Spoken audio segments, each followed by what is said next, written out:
ನಿಮ್ಮ ಬಿಸ್ನೆಸ್ ಯಾವುದೇ ಇರಲಿ ಅದನ್ನು ಪ್ರಚಾರ ಮಾಡಬೇಕಾದ್ರೆ ಸುಮನ್ ಟಿವಿಯಿಂದಲೇ ಸಾಧ್ಯ. ಕೂಡಲೇ ಸಂಪರ್ಕಿಸಿ. ನಾವಿರೋ ಜಾಗ ಗೌರಿಬಿದನೂರು ನಗರದ ಮಧ್ಯಭಾಗದಲ್ಲಿರುವ ಗೌರಿಬಿದನೂರು ನಗರಕ್ಕೆ ಕಪ್ಪು ಚುಕ್ಕೆ ಆಗಿರುವ ಕಾಮಗಾರಿ ಹತ್ತಿರ. ಈ ಕಾಮಗಾರಿ ಸುಮಾರು 3 ಕೋಟಿ ವೆಚ್ಚದಲ್ಲಿ 7-8 ವರ್ಷದಿಂದ ಆಗುತ್ತಿರುವ ಕಾಮಗಾರಿಯಾಗಿದೆ. ಇದು ಹೆಸರಿಗೆ ಮಾತ್ರ ವಾಣಿಜ್ಯ ಮಳಿಗೆ ಕಟ್ಟಡವಾಗಿದೆ. ಆದರೆ ಇಲ್ಲಿ ಬಂದು ಒಳಗೆ ನೋಡಿದರೆ ಅಕ್ರಮ ಕಾನೂನು ಬಾಹಿರ ಚಟುವಟಿಕೆಗಳ ಅಡ್ಡೆ ಆಗಿದೆ.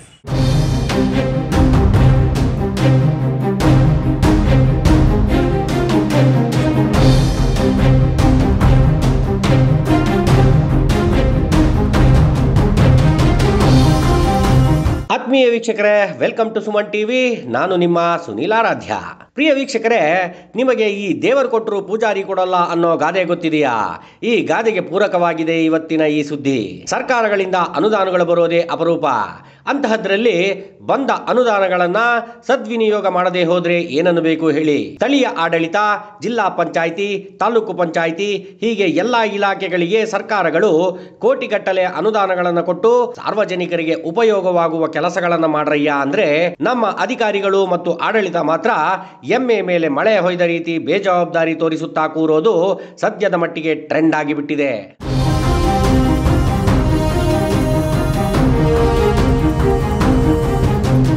ಇನ್ನು ಸಾರ್ವಜನಿಕರು ತಾನೇ ಎಷ್ಟು ಬಾರಿ ಅಂತ ವಿನಂತಿಸಿಕೊಂಡಾರು ಹೇಳಿ? ಅವರವರ ಬದುಕಿನ ಕಷ್ಟಗಳು, ಸಮಸ್ಯೆಗಳೇ ಸಾವಿರ ಇರ್ತಾವೆ. ಅಂತಹದ್ರಲ್ಲಿ ಏನೋ 1 ಸಾರಿನೋ 2 ಸಾರಿನೋ ತಮ್ಮ ಸಮಯ ಕೊಟ್ಟು ಕೇಳಿಕೊಳ್ಳಬಹುದು. ಅದಾದ ಮೇಲೆ ಏನೂ ಪ್ರಯೋಜನವಾಗದೇ ಇದ್ದಾಗ ಈ ವ್ಯವಸ್ಥೆಯೇ ಇಷ್ಟು, ನಾವೆಷ್ಟೇ ಸಾರಿ ಕೇಳಿದರೂ ಬಂಡೆಯ ಮೇಲೆ ಮಳೆ ಸುರಿದ ಹಾಗೆ ಅಷ್ಟೇ ಅಂತ ಸುಮ್ಮನಾಗಿ ಬಿಡ್ತಾರೆ. ಎಸ್ ವೀಕ್ಷಕರೇ, ಈ ಎಲ್ಲಾ ಮಾತುಗಳು ಹೇಳಬೇಕಾಗಿ ಬಂದಿದ್ದು ನಮ್ಮ ಜಿಲ್ಲೆಯ ಗೌರಿಬಿದನೂರಿನ ಹೃದಯ ಭಾಗದಲ್ಲಿ ಅಂದ್ರೆ ಮಧುಗಿರಿ ರಸ್ತೆಯಲ್ಲಿ ಅನಾಥವಾಗಿ ಬಿದ್ದಿರುವ ವಾಣಿಜ್ಯ ಮಳಿಗೆಗಳನ್ನು ಕಂಡು.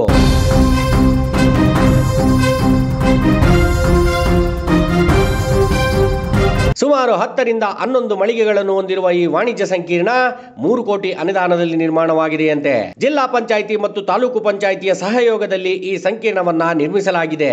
ಆಶ್ಚರ್ಯ ಏನು ಗೊತ್ತಾ?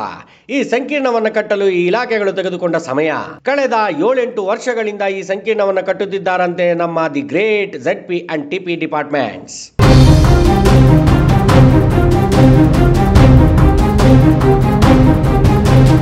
ಅಲ್ಲ ಸ್ವಾಮಿ, ನೀವೇನು ವಾಣಿಜ್ಯ ಸಂಕೀರ್ಣಗಳನ್ನು ಕಟ್ಟುತ್ತಿದ್ದೀರೋ ಅಥವಾ ಗೌರಿಬಿದನೂರಿನಲ್ಲಿ ಇನ್ನೊಂದು KRS ಡ್ಯಾಮ್ ಅನ್ನ ಕಟ್ಟುತ್ತಿದ್ದೀರೋ ಸ್ವಲ್ಪ ಹೇಳಿ ಪುಣ್ಯ ಕಟ್ಕೊಳ್ರಪ್ಪ. ಅಫ್ಕೋರ್ಸ್ ಸರ್ಕಾರದಲ್ಲಿ ಅನುದಾನಗಳು ಬಿಡುಗಡೆಯಾಗಿ ಹಣ ಬರೋಕೆ ಸ್ವಲ್ಪ ಅಡೆತಡೆಗಳು ಅನ್ನೋದು ಇರುತ್ತವೆ, ಅದನ್ನ ಒಪ್ಪೋಣ. ಎಷ್ಟೇ ತಡ ಅಂದ್ರೂ ಏನು 7-8 ವರ್ಷಗಳು ಬೇಕೆ? ಇನ್ನು ಆ ವಾಣಿಜ್ಯ ಸಂಕೀರ್ಣಗಳ ಸದ್ಯದ ಪರಿಸ್ಥಿತಿ ಅಂತೂ ಹೇಳೋದೇ ಬೇಡ ಅನಿಸುತ್ತೆ ಕಣ್ರಿ. ಅಷ್ಟು ದರಿದ್ರವಾಗಿದೆ ಅಲ್ಲಿನ ವಸ್ತುಸ್ಥಿತಿ. ಸೂರ್ಯ ಮುಳುಗೋದೇ ತಡ, ಊರಿನ ಇರೋ ಬರೋ ಪುಂಡ ಪೋಖರಿಗಳು, ಪರೋಡಿಗಳು, ಮದ್ಯ ವ್ಯಸನಿಗಳು, ಗಾಂಜಾ ವ್ಯಸನಿಗಳಿಗೆಲ್ಲ ಆ ವಾಣಿಜ್ಯ ಸಂಕೀರ್ಣವೇ ತವರು ಮನೆ ಆಗಿಬಿಟ್ಟಿದೆ. ಎಲ್ಲಾ ಸೇರಿ ಯಾವುದೇ ಭಯವಿಲ್ಲದೆ ಹೆಣ್ಣೆ ಹೊಡೀತಾ ಮತ್ತೇರಿಸಿಕೊಂಡು ಪ್ರಾಣಿಗಳ ರೀತಿ ಬಿದ್ದು ಒದ್ದಾಡ್ತಿರ್ತಾರೆ ಅಲ್ಲಿ. ಇನ್ನು ಅಸಹ್ಯಕರ ಸಂಗತಿ ಅಂದ್ರೆ ನಿತ್ಯ ವೇಶ್ಯಾವಾಟಿಕೆಗಳಂತಹ ಹೇಯಕರ ಚಟುವಟಿಕೆಗಳು ಕೂಡ ನಡೆಯುತ್ತಿದೆ ಈ ಸಂಕೀರ್ಣದಲ್ಲಿ.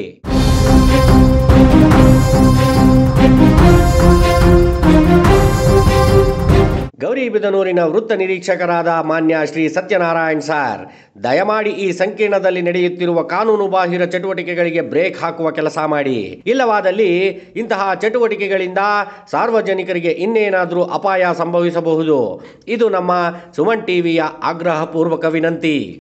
ಸುಮಾರು 8 ವರ್ಷದಿಂದ ವಾಣಿಜ್ಯ ಮಳಿಗೆ ಏನು ತಾಲೂಕ್ ಪಂಚಾಯತಿ ವಾಣಿಜ್ಯ ಮಳಿಗೆ ಪ್ರಾರಂಭ ಆಯಿತು, ಕಟ್ಟಡ ಕಟ್ಟಕ್ಕೆ ಇವತ್ತವರೆಗೂ ಆಗಿಲ್ಲ. ಇವತ್ತು ಅಲ್ಲಿ ನೋಡಿದ್ರೆ ದುರ್ವಾಸನೆ ಒಳಗಡೆ ಹಾಗೂ ಅಕ್ರಮ ಚಟುವಟಿಕೆಗಳು ರಾತ್ರಿ ಹೊತ್ತು ನಡೀತಾ ಇದೆ. ಇದರ ಬಗ್ಗೆ ಆಡಳಿತ ಮಂಡಳಿ ಹಾಗೂ ನಮ್ಮ ಮಾನ್ಯ ಶಾಸಕರು ಇದ್ರ ಬಗ್ಗೆ ಗಮನ ಹರಿಸಿ ಇದನ್ನು ಜನಗಳಿಗೆ ಸಾರ್ವಜನಿಕರಿಗೆ ಅನುಕೂಲವಾಗಿ ಮಾಡಿಕೊಡ್ಬೇಕಾಗಿ ನಾನು ಸಾರ್ವಜನಿಕವಾಗಿ ಕೇಳ್ಕೊತಾ ಇದ್ದೀನಿ. ಈ ಸಂಕೀರ್ಣ ಪೂರ್ಣಗೊಳ್ಳದ ವಿಚಾರದ ಬಗ್ಗೆ ನಮ್ಮ ವರದಿಗಾರರಾದ ಸ್ವಾಗತ್ರವರು ತಾಲೂಕಿನ ZP EO ರವರಿಗೆ ಅಂದ್ರೆ ಮಾನ್ಯ ಶ್ರೀ ಹೊನ್ನಪ್ಪರವರಿಗೆ ಕರೆ ಮಾಡಿ ವಿಚಾರಿಸಿದ್ದಾರೆ. ಜನಸ್ನೇಹಿ ಅಧಿಕಾರಿಗಳಾದ ಮಾನ್ಯ ಶ್ರೀ ಹೊನ್ನಪ್ಪರವರು ಅತ್ಯಂತ ಶಾಂತ ಚಿತ್ತದಿಂದ ಉತ್ತರಿಸುತ್ತಾ, ಈ ಸಂಕೀರ್ಣಗಳಿಗೆ ಅಂತ ಯಾವುದೇ ಪ್ರತ್ಯೇಕ ಅನುದಾನ ಇಲ್ಲ ಸರ್, ನಾವೇ ಇಲಾಖೆಯಿಂದ ಬೇರೆ ಬೇರೆ ಹಣ ಹೊಂದಿಸಿ ಕಾಮಗಾರಿ ಮಾಡುತ್ತಿದ್ದೇವೆ. ಹಾಗಾಗಿ ಸ್ವಲ್ಪ ಡಿಲೇ ಆಗುತ್ತಿದೆ. ಕಳೆದ ವರ್ಷ ಈ ಕಾಮಗಾರಿಗೆ 50 ಲಕ್ಷದಷ್ಟು ಹಣ ಖರ್ಚು ಮಾಡಿದ್ದೇವೆ. ಈ ವರ್ಷ ಯಾವುದಾದ್ರೂ ಹಣ ತೆಗೆದು ಉಪಯೋಗಿಸಿ ಸಂಕೀರ್ಣದ ಕಾಮಗಾರಿಯನ್ನ ಪೂರ್ಣಗೊಳಿಸುತ್ತೇವೆ ಎಂದು ಪ್ರತಿಕ್ರಿಯಿಸಿದ್ದಾರೆ. ಅವರಿಗೆ ಸುಮನ್ ಟಿವಿ ಕಡೆಯಿಂದ ಧನ್ಯವಾದಗಳನ್ನು ಅರ್ಪಿಸ್ತೇವೆ. ಹಲೋ ಸರ್ ನಮಸ್ತೆ, ನಾನು ಸ್ವಾಗತ ಅಂತ ಸುಮನ್ ಟಿವಿಯಿಂದ. ಹೇಳಿ ಹಾಂ ಸರ್, ಅದೇ ಮಧುಗಿರಿ ರೋಡಲ್ಲಿ ಇದು ವಾಣಿಜ್ಯ ಮಳಿಗೆ ಆಗ್ತಿದೆಯಲ್ಲ ಸರ್ ಕಟ್ಟಡ, ಸರ್ ಅದು ಏನೇ ಸರ್ ಲೇಟ್ ಆಗ್ತಿರೋದು? 8 ವರ್ಷದಿಂದ ಸ್ಟಾರ್ಟ್ ಆಗಿದೆ ಅದು. ಯಾವುದು ವಾಣಿಜ್ಯ ಮಳಿಗೆ ಕಟ್ಟಡ ಆಗ್ತಿದೆಯಲ್ಲ, ಅದಕ್ಕೆ ಸಪರೇಟ್ ಅನುದಾನ ಬರಲ್ಲ ಸರ್ಕಾರದಿಂದ. ಹಾಂ ಹಾಂ ಸರ್. ಸೊ ಅದಕ್ಕೆ ಅದು MP ಫಂಡ್ ಏನೋ 1.5 ಕೋಟಿ ಏನೋ ಬಂದಿತ್ತಂತ. ಹಂಗೆ ಅಷ್ಟು ಹಣ ಹಾಕಕ್ ಬರಲ್ಲ. ಹೋದ್ ಸರಿ ಪರ್ಮಿಷನ್ ತಗೊಂಡು 50 ಲಕ್ಷ ಹಾಕಿದ್ವಿ. ಹಾಂ ಸರ್. ಈ ಸರಿ ಇನ್ನೊಂದು ಯಾವುದು ಸ್ಟಾಂಪ್ ಡ್ಯೂಟಿನಲ್ಲಿ ಅಮೌಂಟ್ ಅಲ್ಲಿ ಒಂದ್ ಸ್ವಲ್ಪ ಇಟ್ಕೊಂಡಿದೀವಿ, ಹಂಗಾಗಿ ಒಂದ್ ಸ್ವಲ್ಪ ಲೇಟ್ ಆಗ್ತಾ ಇದೆ. Okay sir. ಅಂದ್ರೆ ಅದಕ್ಕೆ ಈಗ ಅನುದಾನ ಒಂದೇ ಸರಿ ಬಂದ್ಬಿಟ್ಟು ಯಾವ್ದೋ ಅನುದಾನದಲ್ಲಾಗಿದ್ರೆ ಆಗ್ಬಿಡೋದು. ಸ್ವಲ್ಪ ವರ್ಷ ಒಂದ್ ಸ್ವಲ್ಪ ಇಟ್ಕೊಂಡು ಮುಗಿಸ್ತೀವಿ. ಈ ಸರಿ ಮುಗಿಸ್ತೀವಿ. ಹಾಂ ಓಕೆ ಸರ್. ಅದೇ ಒಳಗೆ ಫುಲ್ಲು ಗಲೀಜಾಗಿದೆ, ಎಲ್ಲಾ ಚಟುವಟಿಕೆಗಳು ನಡೀತಿದಾವಲ್ಲ ಈ ಸರಿ. ಇಲ್ಲ ಖಂಡಿತ ಈ ಸರಿ ಶಾರ್ಟ್ ಇನ್ನೊಂದು 2 ತಿಂಗಳಷ್ಟೊತ್ತಿಗೆ ಮುಗಿಸ್ತಾರೆ. 2 months. Okay okay okay sir, thank you sir. Okay, thank you.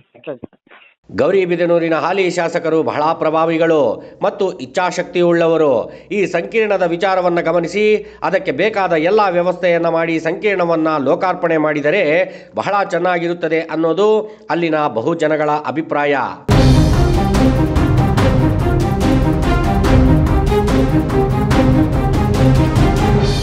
ಮಾನ್ಯ ಗೌರಿಬಿದನೂರಿನ ಹಾಲಿ ಶಾಸಕರಾದ ಶ್ರೀ ಪುಟ್ಟಸ್ವಾಮಿ ಗೌಡರೇ, ನೀವು ಮನಸ್ಸು ಮಾಡಿದರೆ ಈ ಕಾರ್ಯ ನಿಮಗೊಂದು ಲೆಕ್ಕವೇ ಅಲ್ಲ, ಆದರೆ ಮನಸ್ಸು ಮಾಡಬೇಕಷ್ಟೇ. ನೀವು ಈ ಕೆಲಸಗಳನ್ನು ಮಾಡಿ ಮುಗಿಸಿದರೆ ಅಲ್ಲಿ ಬದುಕು ಕಟ್ಟಿಕೊಳ್ಳುವ ಎಲ್ಲ ಕುಟುಂಬಗಳು ನಿಮ್ಮನ್ನ ಜೀವಮಾನದಲ್ಲಿ ಮರೆಯೋಲ್ಲ. ಸುಮನ್ ಟಿವಿ ಕಡೆಯಿಂದ ನಿಮಗೊಂದು ಪ್ರಾಮಾಣಿಕ ಸಲಹೆ: ಅಧಿಕಾರ ಶಾಶ್ವತವಲ್ಲ.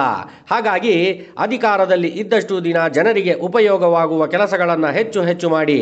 ಕೆಲಸಗಳು ದೊಡ್ಡವೋ ಚಿಕ್ಕವೋ ಅನ್ನೋ ಪ್ರಮಾಣ ಮುಖ್ಯವಲ್ಲ, ಕೆಲಸಗಳು ಮುಖ್ಯ.